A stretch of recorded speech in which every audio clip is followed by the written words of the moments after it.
नमस्कार, मैं मनीष सिंह आप सभी का साहित्य संसार यूट्यूब चैनल स्वागत करता हूं। आज मैं आपके सामने एक नया वीडियो लेकर के प्रस्तुत हूं। आज हम इस वीडियो में आपको बहुव्रीहि समास के बारे में बताएंगे।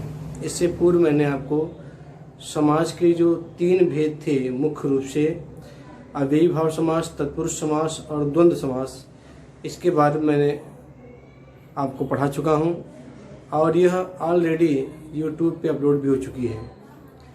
आज हम पढ़ेंगे बहुव्रीहि समास, जो प्रतियोगी परीक्षाओं में अक्सर पूछे जाते हैं और आगे पूछे जाएंगे, और जो हमारे यूपी बोर्ड और सीबीएसई बोर्ड के अन्य राज्य के जो विद्यार्थी 9th, 10th, 11th, 12th में अध्ययनरत हैं, उनके लिए भी बहुव्रीहि समास महत्वपूर्ण है। पहले हम समझते हैं कि बहुव्रीहि समास कहते किसे हैं। अभी आपने जो भी समास पढ़ा, किसी में पूर्व पद प्रधान होता है अव्ययीभाव समास में, तत्पुरुष समास में उत्तर पद प्रधान होता है, द्वंद्व समास में दोनों पद प्रधान होते हैं, यानी पूर्व पद उत्तर पद दोनों प्रधान होते हैं। और जो बहुव्रीहि समास होता है, न इसमें पूर्व पद प्रधान होता है न ही उत्तर पद प्रधान होता है, बल्कि इसमें अन्य पद प्रधान होता है।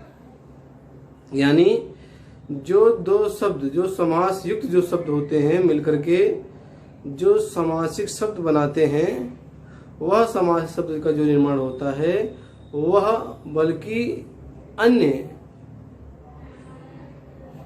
भिन्नार्थ शब्द की तरफ संकेत करता है, जिसमें वह जो दो शब्द बनते हैं उन शब्दार्थ नहीं बल्कि अन्य पद या अन्य संज्ञा विशेषण के लिए वह प्रयोग होता है। बहुव्रीहि समास अक्सर जो है कर्मधारय से मिलता जुलता है, लेकिन आपको ध्यान रखना होगा, हम समासिक पद के विग्रह पर तय करेंगे कौन सा कर्मधारय है, कौन सा बहुव्रीहि समास है। कर्मधारय समास में क्या होता है, जिसके पूर्व पद और उत्तर पद में विशेषण विशेष या उपमान उपमेय होता है। लेकिन जब इसे नीलकंठ है, अगर हम इसका विग्रह करेंगे, बोलेंगे नीला है जो कंठ, तो ये कर्मधारय समास हो जाएगा। अगर मैं कहूं कि नीला है जो कंठ अर्थात शिव, ये बहुव्रीहि समास हो जाएगा। तो आपके विग्रह पर ये डिपेंड करेगा कि वह समास किस रूप में जाता है। कुछ समासिक पद ऐसे भी होते हैं जो समासिक पद में 2 से अधिक भी समास होते हैं। इसे पीतांबर है। पीतांबर में आपका तत्पुरुष समास भी होगा, कर्मधारय भी समास भी होगा और बहुव्रीहि समास भी होगा। 3 समास एक ही समासिक पद में है। बस ये अलगाव कैसे होता है, इसके विग्रह पर। इसे कहा गया पीत है जो अंबर, कर्मधारय। पीत है जो अंबर, जिसका अर्थात श्री कृष्ण, बहुव्रीहि समास। पीला वस्त्र, तत्पुरुष समास। तो सब का जो है विग्रह पर आधारित होता है। इसलिए आपको ध्यान रखना है कि जब भी प्रतियोगी परीक्षाओं में आए तो उसके समास विग्रह पर ध्यान दीजिए। अगर समास विग्रह इस तरह से है, उस तरह से आपका ये समास होगा। आइए हम लोग इस वीडियो में बहुव्रीहि समास के बारे में पढ़ते हैं, जो आपका ये चौथा समास का चौथा भेद है। जैसे कि मैंने कहा, ना तो इसका समासिक पद में जो समासिक पद बनते हैं, 2 शब्दों से मिलकर के जो समास का निर्माण होता है, 2 पदों से मिलकर के या उससे अधिक पदों के निर्माण मिलकर के जो समास का निर्माण होता है, उसे समासिक पद कहते हैं। और इसके पूर्व पद उत्तर पद दोनों प्रधान नहीं होते, ना ही पूर्व पद प्रधान होता है, नहीं उत्तर पद प्रधान होता है, बल्कि अन्य पद प्रधान होते हैं। यानी ये जो समासिक पद बनते हैं, ये किसी अन्य संज्ञा का सांकेतिक चिन्ह होता है या सांकेतिक अर्थ होता है। ताकि हम परिभाषा देखते हैं और इसके कुछ उदाहरण देखने का प्रयास करते हैं। इतना ध्यान रखिए कि बहुव्रीहि समास के जो उदाहरण होते हैं, वह जो समासिक पद होता है, वह जो है एक विशेष व्यक्ति विशेष के लिए रूढ़ होता है, विशेष प्रसिद्ध के लिए होता है, जो विश्व प्रसिद्ध हैं। ऐसे शब्द जो हैं अधिकतर बहुव्रीहि समास होते हैं। आइए हम देखते हैं बहुव्रीहि समास की परिभाषा।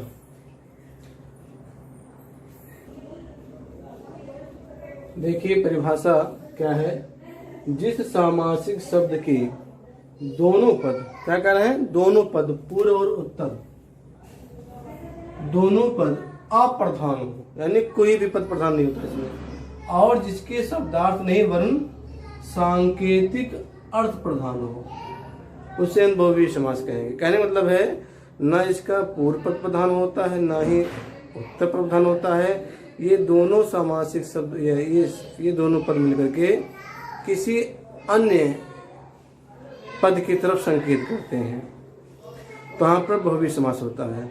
बहुव्रीहि समास के समस्त पद के जब विग्रह करते हैं तो उसमें वाला, वाली, जो, जिस, वह जैसे शब्दों का प्रयोग किया जाता है।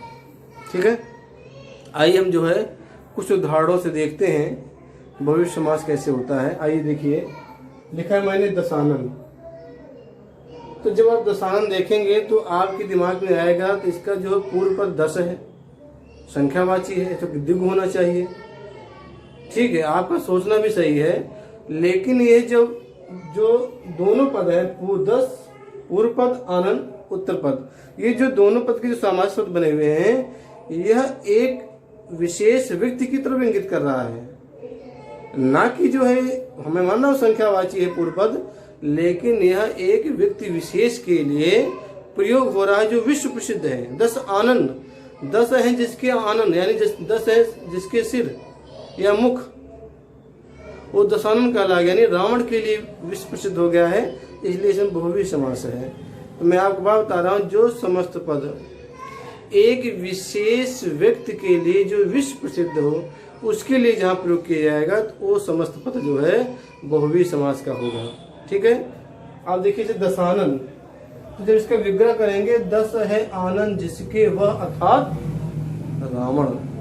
दूसरा देखिए नीलांबर, नीला है अंबर जिसके वह पीतांबर, पीत या पीला है अंबर जिसके वह नीलकंठ, नीला है कंठ जिसका वह अर्थात शिव।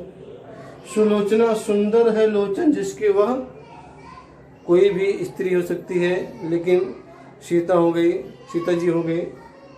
चंद्रशेखर, चंद्र है शेखर पर जिसके वह, जिसके सिर पर चंद्रमा रहता है, यानी भगवान शिव की तरफ संकेत किया गया है, वो भी समास है। पंचानन, 5 है अन्न जिसके वह, जिसके 5 मुख हैं, कौन है, कार्तिकेय, उनके लिए इंगित किया गया है। तो बहुव्रीहि समास में ध्यान रखना है कि इसमें जो सामासिक पद होते हैं वह जो है किसी व्यक्ति विशेष के लिए प्रयुक्त होते हैं, वह शब्द जो है हमेशा के लिए उस व्यक्ति के लिए रूढ़ हो गया है। ठीक है, आइए हम जो है कुछ उदाहरण और देखते हैं बहुव्रीहि समास के। जैसे कि मैंने आपको पूर्व बताया है कि मैं हर समास का अधिक से अधिक उदाहरण देने का प्रयास कर रहा हूं, क्योंकि मेरा मानना है कि हम जितना उदाहरण पढ़ेंगे, लिखेंगे, सुनेंगे, समझेंगे, हमारा जो है उस अध्याय के प्रति, चाहे समास हो, चाहे संधि हो, चाहे अलंकार हो, चाहे छंद हो, जो भी टॉपिक हो, उस पर हमारी पकड़ जो है मजबूत बनती है। तो आइए हम कुछ उदाहरण और देखते हैं। मैं कोशिश करूंगा कि मैक्सिमम यानी अधिकतम उदाहरण देने का प्रयास करूं, जिससे जब भी हमारा ये वीडियो देखें तो इन उदाहरणों को पढ़ें, तो जो प्रतियोगी परीक्षाएं हैं या जो हमारे 10वीं 12वीं की जो बच्चे हैं जो अध्ययनरत हैं, बोर्ड के, यूपी बोर्ड के, सीबीएसई बोर्ड के या अन्य राज्यों के बोर्ड के जो हमारे विद्यार्थी हैं, उनको भी अन्यत्र जो है बहुव्रीहि समास के उदाहरण देखने को न जाएं। इसी वीडियो में आपको सब कुछ मिल जाएगा, ऐसा हमारा भरपूर कोशिश है। अगर आपको मेरे वीडियो पसंद आते रहें तो प्लीज़ लाइक करना न भूलें। अगर आपने मेरे चैनल को अभी सब्सक्राइब नहीं किया है तो सब्सक्राइब करें, जिससे आपको हमेशा नए दिन नए वीडियो से आप प्राप्त करते रहें। क्योंकि यह केवल जो मैं वीडियो बना रहा हूँ वह प्रतियोगी परीक्षा के लिए नहीं, बल्कि हमारे जो 9th 10th 11th 12th के जो बच्चे हैं या जो बीए कर रहे हैं जो बच्चे हिंदी से, उन सब के लिए वीडियो है। इसलिए इस वीडियो को देखें, और आपसे बार बार निवेदन है कि जब भी वीडियो को देखें तो शुरू से लेकर के अंत तक देखें, बीच मत छोड़ें। अगर बीच में छोड़ेंगे तो फिर आपको वीडियो समझ में नहीं आएगा। ठीक है, आइए हम और कुछ उदाहरण देखते हैं। जो महत्वपूर्ण है और जो परीक्षाओं में पूछे जाते हैं। आइए देखते हैं हम लोग। आइए हम कुछ उदाहरण और देखते हैं। ऐसे चक्र प्राणी, तो चक्र है प्राणी मतलब हाथ में जिसके वह, यानी किसकी तरफ संकेत है? विष्णु भगवान की तरफ। फिर है वीर प्रसूता, वीरों को जन्म देने वाली है जो, उसे हम वीर प्रसूता कहेंगे।